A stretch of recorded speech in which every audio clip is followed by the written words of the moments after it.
Maayong adlaw kanatong tanan. His Excellency President Ferdinand Bongbong Marcos Jr., our congresspersons, Kong Maricar and Kong Jong, national government officials, our provincial, municipal, and barangay officials and functionaries, ang ating mga estudyante, my fellow public servants, and most especially, the beloved people of Davao de Oro. Again, maayong buntag, kanatong maayong udto na diay, kanatong tanan. Today is not an ordinary day for the province of Davao de Oro. Today, we are making history. For the first time, a sitting president of the Republic of the Philippines visits our provincial capital. A moment that will forever be remembered in the history of our province. And today, Your Excellency, your presence here with us at the provincial capital makes this visit even more meaningful because you come not only to visit but to bring direct assistance to our barangays and our people. Mr. President, on behalf of the entire province of Davao de Oro, daghang salamat. Your visit is a powerful message that the national government sees Davao de Oro. Nakikita niyo po ang Davao de Oro. Naririnig niyo po ang Davao de Oro and stands with Davao de Oro. For me personally, this day is deeply humbling. I began my journey in public service as the barangay captain. I know the needs of the barangay. I know how important even the smallest government assistance can be for families, students, farmers, workers, and communities. And now, in my first term and first year as Governor of Davao de Oro, I am deeply honored that the President of the Republic has come to our province. This is not only a milestone in my administration. This is a milestone for every barangay, every community, and every Davaoeño who believes that progress must reach the grassroots. We gather today for a program that carries a very powerful message. Bawat barangay makikinabang. Ladies and gentlemen, the President of the Republic of the Philippines, His Excellency Ferdinand R. Marcos Jr. Salamat ka sa ating SAP, Special Assistant to the President, Secretary Anton Lagdameo. Please, magsiupo muna tayo. At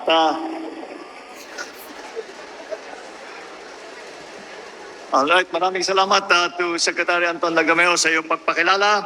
Maayang adlaw kaninyong tanan.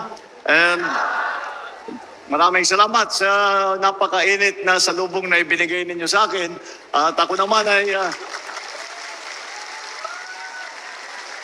kami po ay nandito upang unang-una, ang una namin pinuntahan ang inyong ospital para tignan na kung ano yung mga naging earthquake damage, ano na yung mga kailangan pang gawin, at natignan din natin yung dapat na ma-inaugurate na mga 2 weeks ago, yung wing na bagong gawa. At dahil malaman po ninyo na sa administrasyong ito, napakahalaga para sa amin na maganda ang pag-alaga sa mga nagkakasakit sa ating mga kababayan. At hindi lamang sa mga nagkakasakit, inuunahan po natin ngayon. Hindi na natin inaantay na magkasakit. Tinitiyak natin na ang halimbawa, yung mga bata, kumpleto ang bakuna at nakakapagbigay tayo ng konsultasyon. At wag na natin, hindi na namin inaantay na maging grabe pa ang karamdaman ng ating mga kababayan bago tulungan. At sa umpisang-umpisa pa lang ay ginagawa namin ang lahat para magandang kinakain, magandang nutrition, maganda ang pag-alaga at pag-testing para habang maaga ay mas mabuti. Ang kasabihan nga yan sa English, an ounce of prevention is better than a pound of cure. Kaya mas maganda pag inuunahan natin. Kaya po, healthcare po ay napakalaking prioridad sa administrasyong ito. Ito naman po aming ibang programa, itong nasama sa bawat bayan ay makikinabang, ay pwede na rin sabihin, pwede na rin natin tawagin, bawat barangay ang makikinabang. Dahil alam niyo po, ako po ay naging governor ng Ilocos Norte ng 9 na taon. 3 rin akong nagtermino doon. Kaya nakita ko ang halaga ng local government at kung ano ang kayang gawin ng ating mga local government mula sa gobernador hanggang sa mayor, hanggang sa barangay official. At lagi ko nga sinasabi, kung hindi magtrabaho ng mabuti, kung hindi tumutulong sa national government, ang mga local government, kahit gaano kaganda ang aming mga serbisyo na binibigay, kahit gaano kaganda ang mga benepisyo na dinadala ng national government, pag hindi magandang naging ugnayan sa local government at saka sa national government, ay hindi rin mararamdaman ng tao yung mga serbisyong yan, yung mga benepisyong yan. Kaya mula sa umpisa, ay sabi ko, ipalapitin natin ang local government at saka national government. At maraming maitutulong sa lahat ng mga gagawin natin sa national government. Kaya dapat ang pananaw namin, ang local government partner talaga. Kailangan partner ng national government. At halimbawa, dito pagka nagkaroon ng sakuna, ayan, kagaya nung dumaan na lindol, pagka aasahan lang natin, ang first responder talaga, kapag may sakuna, pag may bagyo, pag may lindol, kung may anuman, pagka may baha, ang first responder, ang una talagang pumupunta riyan, ay ang mga local government officials at saka mga NGO at mga lokal. Kaya kailangan, ang sabi ko, imbis na basta't sasabihin tayo gagawa lahat, sabihin tulungan natin ang local government para magkasabay-sabay yung ating mga ginagawa. Dahil kapag inantay nyo pa sa Maynila ang desisyon kung saan dadalhin yung mga gamit, kung saan dadalhin yung relief goods, baka matagalan pa. Pagka may ganyan, pagka mayroong disaster, ay dapat talaga mabilis ang galaw natin, mabilis ang pag-respond natin. Kaya yan po ay isang halimbawa kung saan natin ginagawa ngayon ay inuunahan natin, nagtutulungan kami ng local government, lahat ng mga gamit, dinadala na namin, inuunahan na nga natin, pati bagyo, pati lindol, kahit na anong klaseng sakuna. Kaya ito po ang aming tema, ito po ang aming laging ginagawa, ang aking pinipilit na dapat ang local government at saka national government ay talagang magandang coordination, magandang trabaho nila, maganda na sabay-sabay. Kaya ito po ay kaya nagkabunga po nitong programa na ito na bawat bayan ay makikinabang. Ano bang ibig sabihin nito?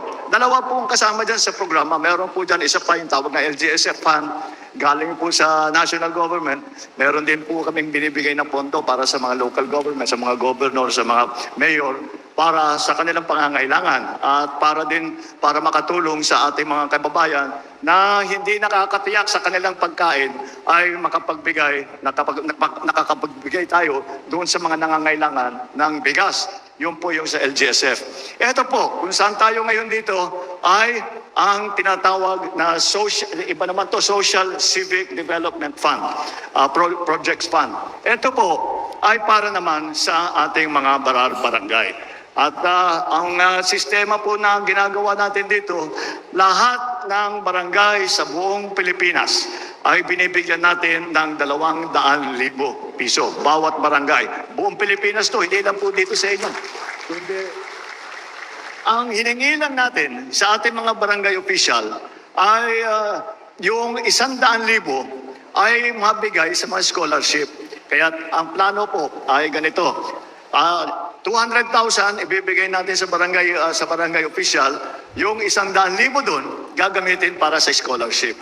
Bawat barangay mamimili ng 5 na scholar para matulungan naman na makapagtapos. Ang sabi lang namin sa mga barangay official, siguro ang pinakamaganda, mamili kayo yung mga malapit ng magtapos pero baka hindi makapagtapos dahil kulang sa pambayad, kulang kailangan magtrabaho, kung ano man ang dahilan. Ngunit ang mangyayari dyan, bawat barangay, 5 ang scholar, tawag po natin dyan ay presidential scholar dahil itong pondo na ito ay galing sa Office of the President. Kaya presidential scholar, tigli 5 presidential scholar ngayon ang kada barangay. at bawat isa makakatanggap ng 20,000 piso para sa kanilang pangangailangan para naman makapagtapos sila. Ito po ay napakahalaga. Ito, nandito nakikita ko, meron dito yung mga ibang scholar ay nakarating dito. At ang lagi kong sinasabi sa ating mga presidential scholar, sana mapakinabangan ninyo na mabuti itong pondong ito. Dahil napakahalaga yan para makapagtapos kayo. Ang mahalaga ay makapagtapos kayo dahil kapag maganda ang inyong pinag-aralan, kapag maganda ang naging training ninyo, ay malaking bagay ito para makatulong sa inyong sarili, pagandahin ang buhay ninyo, pagandahin ang buhay ng inyong mga pamilya, pagandahin ang komunidad ninyo. At sa ganung paraan, para pagandahin ang buong Pilipinas. Dahil iba po ang nakapag-aral, marami pong kayang gawin, marami pong kaalaman. At lagi kong pinapaalala sa ating mga presidential scholar, ang matutunan ninyo, ang kaalaman na makukuha ninyo sa pag-aaral, ay kayamanan yan na hindi na mamawala sa inyo yan. Hindi kayang agawin yan, hindi kayang nakawin yan, hindi yan nalulusaw habang buhay ninyo, nasa sa inyo na yan. At araw-araw sa buhay ninyo, pagkatapos ninyo sa eskwela, araw-araw ninyo magagamit yung kaalaman na yan.